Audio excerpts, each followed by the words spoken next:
Ready?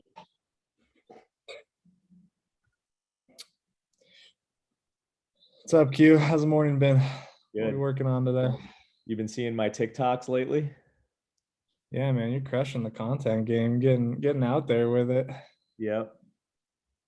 Yeah, I've been I posting on TikTok and Instagram, and I'm sure a lot of the people in the group has seen some of the content that I've been posting in here too. I like But the one where you're like the old like Roman statue. that was my That newest one, drop. yeah, that was a good one. That was a Yeah, good one. I'm usually not a big fan of filters like this, just because I don't Yeah, know. Traditionally, I feel like it feels weird to like cover yourself up like that and be like a character and deliver some information like that. Like, I mean, if you think about the more viral videos, like how many viral videos have you seen with like a face like that, or like the mask on or something? Like they're kind of like a little hokey. So yeah, that's not usually my vibe. But actually, like what I kind of wanted to talk about today was content that's like more entertaining or just different to kind of catch people's eyes. And that's why I've been using TikTok a lot, because they do offer, all these different types of filters and stuff, and like things that you can do with your voice. And I know Instagram Reels does too, but they're basically the same thing. But I don't yeah. know why. I've just been using TikTok as my main creation method, and then passing it over to Instagram. But I should probably create like natively in Reels, to be honest, because I know those have been doing really well. And Well, that's an interesting topic too, because I actually read something that Instagram had put out about like the algorithm and Reels. yeah. And we'll talk a little bit more about that because Reels are really important right now. But they said something about like watermarks and how they don't want, Oh yeah. like other social watermarks on it. And so like that made me think like, oh, maybe like creating a TikTok and posting on Instagram isn't the best. But then again, like a lot of the viral videos I do see, the ones that blow up, people doing those trends, they have the TikTok watermark. So They it's have the like, watermark. Yeah.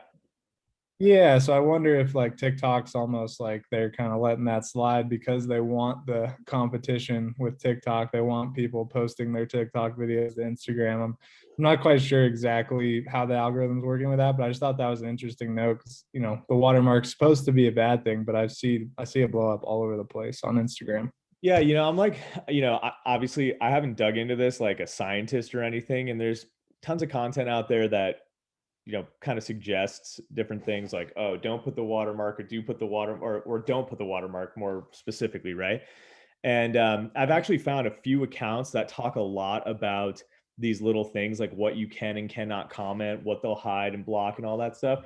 But really, what I've found at the end of the day is like, if you just create like whatever you want to, and just put it out there consistently, that's like probably the best way. And so whether your video has a watermark or not, just get it out there. Like I think the problem that I see with most people is they're like, oh, like it has the watermark, and then they spend 20 minutes trying to research a video to get the watermark off, and like then they finally do get the watermark off, and they've gone through this whole process, and they post it and they get no views, and then they're like, oh, I'm like discouraged and disappointed, and then they just kind of stop.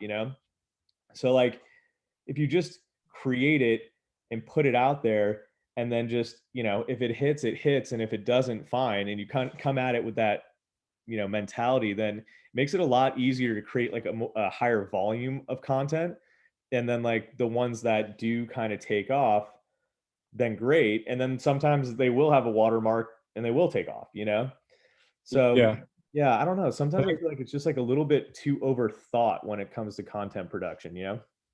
Yeah, I think there's a big element of like self-consciousness Yeah, huge. in content production. And I actually had a buddy post something the other day that kind of stuck with me. He was actually talking about LinkedIn, but he Yeah. posted on LinkedIn, but it was he said something like, there's a trade show that's open every day, with a billion people that attend, and all you have to do to get some of that visibility is not care about what people think about what you Right. post. And so he was clearly just talking about posting on LinkedIn, and But that applies to all these different social media platforms. There's all this visibility. You have targeted users like we talked about in the last video, that you can go and find and get in front of. And, you just kind of have to not care about what people think and what you post and what you're commenting and, what you're saying.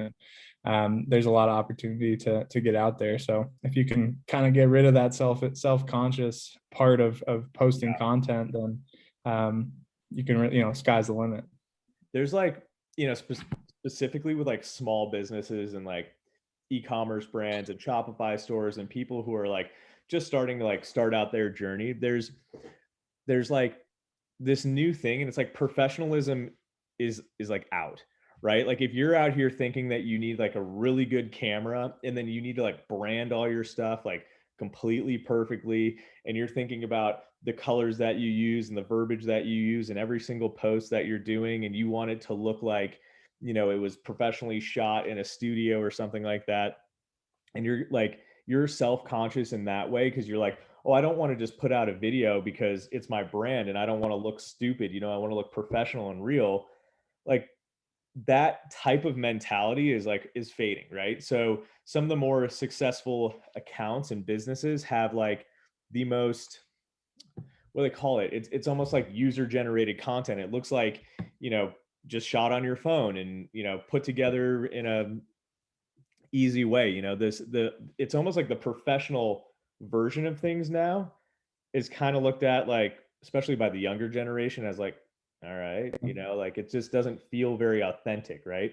It's produced. Well, yeah, I feel like the younger generation is always kind of what pushes the needle with, internet and social media and all those kind of things. And, you look at 20, even 10 years ago, all the accounts that are blowing up are like these professional models and really, professionally done content for businesses. And like, you have to have the drone shot and like all these different things. And now it's kids dancing in front of an iPhone. That's what's getting attention online. So you're definitely right. The professional aspect is fading, and it's great news for the everyday business owner because you don't have to go pay thousands of dollars to do the photo shoot and all that. And you have apps that can help you make your, product shots look just good enough to, to be great online. And so there is a ton of opportunity to create content now because it doesn't have to be so perfect. Yeah. And you should, like, the less perfect it is,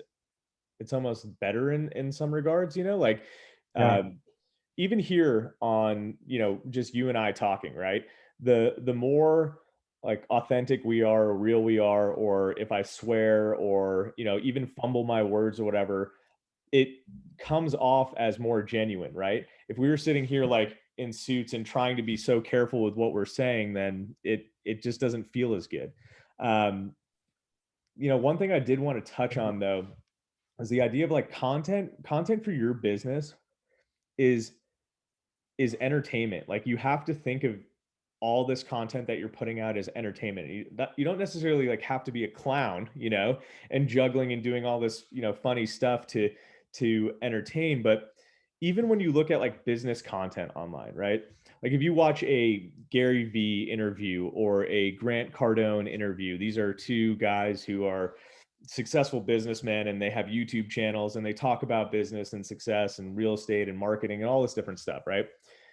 Although the tone of their content is around business and it technically is sort of like serious and you're looking for information, what you have to realize is you're still like being entertained. It's just that type of information is entertaining to you, Like for example, when I go and look on YouTube, like I like to learn about mindset and spirituality and like business and real estate investing and stuff. And I find that when I'm flipping through on YouTube, I'm like, really what's happening right now is I'm just entertained by the ideas that they're talking about. And that's keeping my attention, right? So if you can flip the switch in your mind and be like, okay, I am entertaining, and then think about that when you're creating your content. And obviously, like, again, you don't have to be like a clown or anything, but you want to make sure that people are entertained by what you're doing, I know I've said Yeah, that.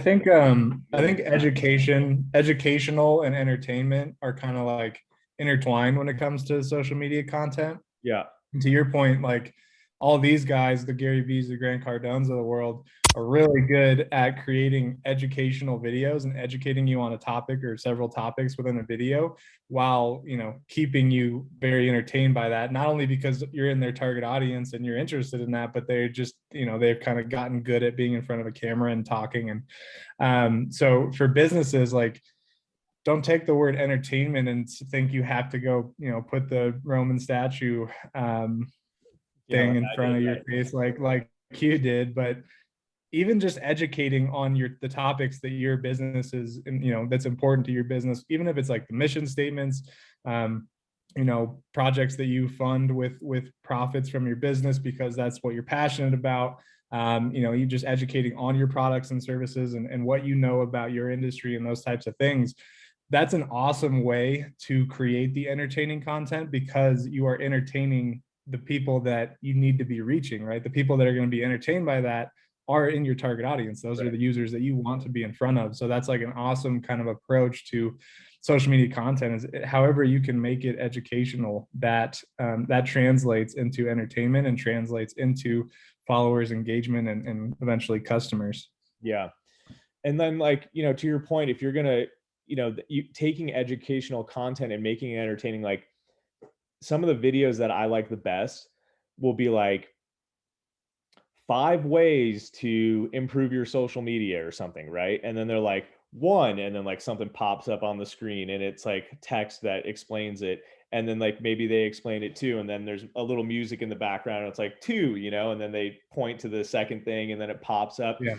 And like they're just delivering the content, the educational content, in a way that's holding your attention and keeping your mind entertained. Like what probably like our reptilian brain is like firing at these different things popping up at the screen, you know, and keeping us on there. So like, you know, just thinking about how you can kind of keep people's attention with the content. And then, yeah, I mean, it's like, it's interesting though, because it's like, you know, if you like Gary Vee, you're probably more attracted to the way that he delivers his content than the content itself. You know, like you're interested in the content, obviously, right? Like that you're looking for that information, but the way he's delivering it is vastly different than, for example, Grant Cardone is delivering it, and they're delivering like somewhat the same content, you know? So they're just figuring out different ways.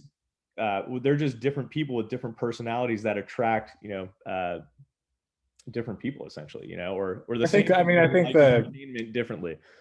Yeah, I think that personality aspect is what differentiates everyone. And, you know, if you're not used to creating content and not used to creating the videos and things, then, you know, you'll probably have a harder time kind of letting that show through and figuring out what you want your voice to be. But the more you do that, the easier it becomes. And, you know, those guys, it's just second nature to them. They're just being themselves on it. And, you know, they happen to be entertaining guys. And so that helps a lot. But there's a lot of ability to kind of, you know, it's just about doing it and starting to do it and post it and get better at it over time.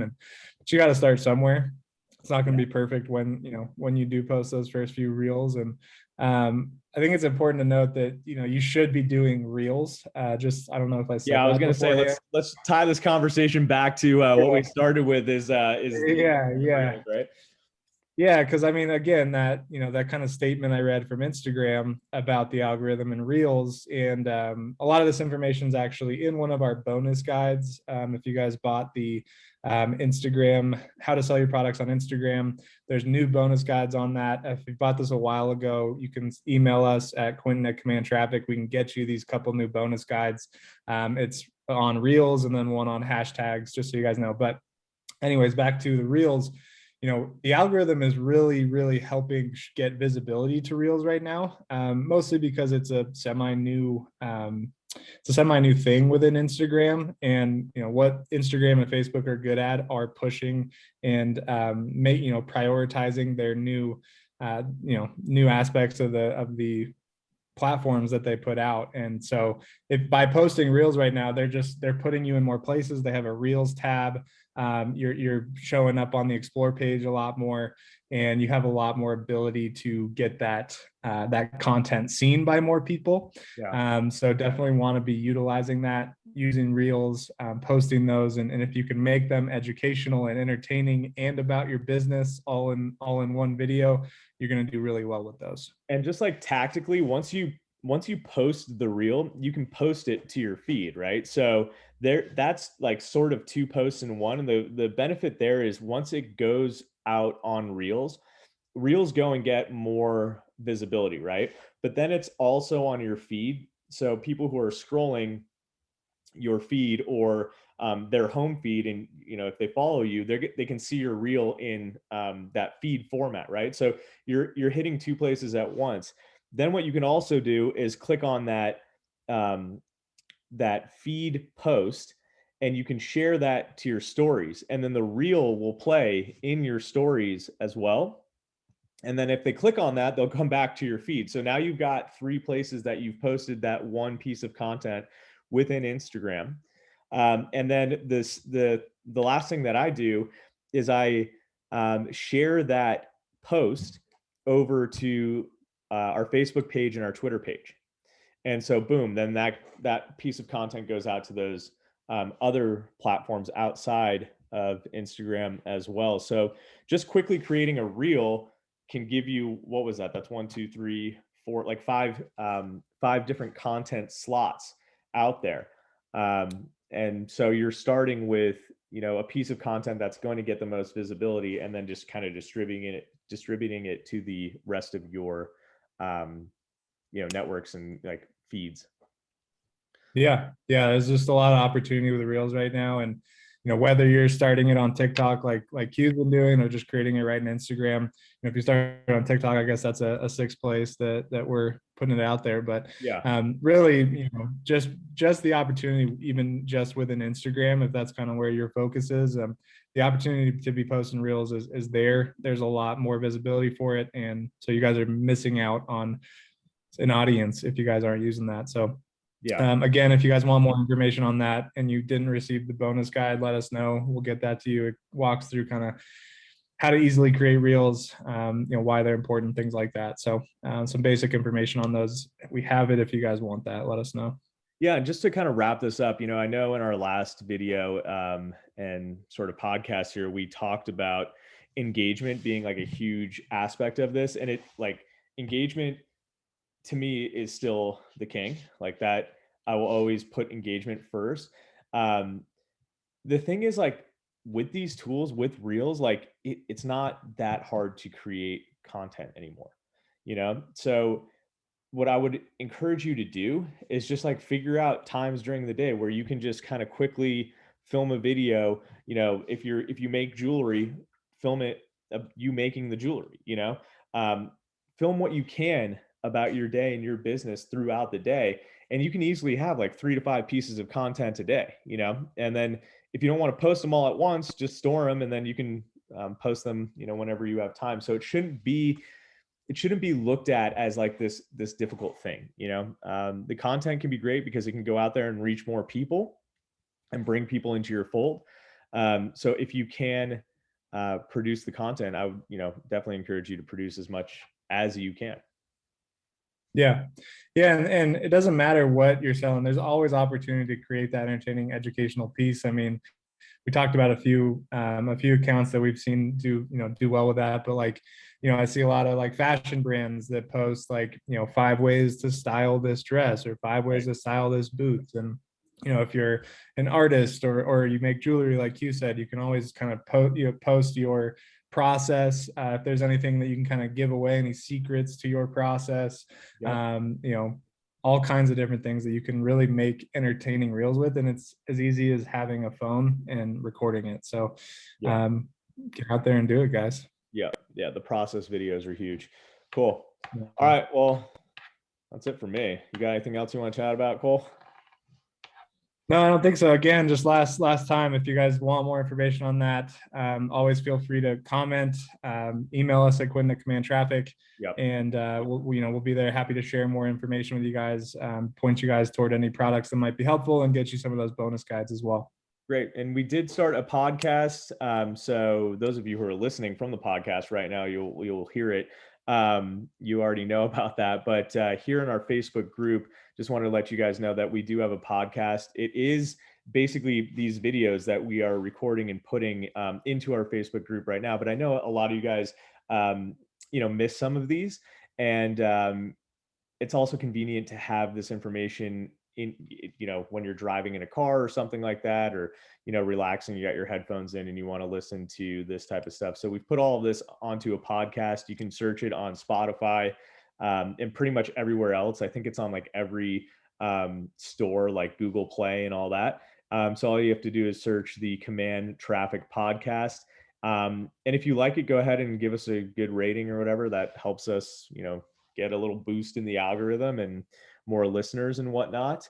And yeah, as always, if you're looking for more information or you want to, purchase any of our guides, it's shop@commandtraffic.com. That's probably the best way to find our material. And yeah, I think that's about it. Cool. Shop.commandtraffic.com. What did I say? I said at. Shop.commandtraffic.com. Good call. There you go. All right, guys. We'll see you All next right.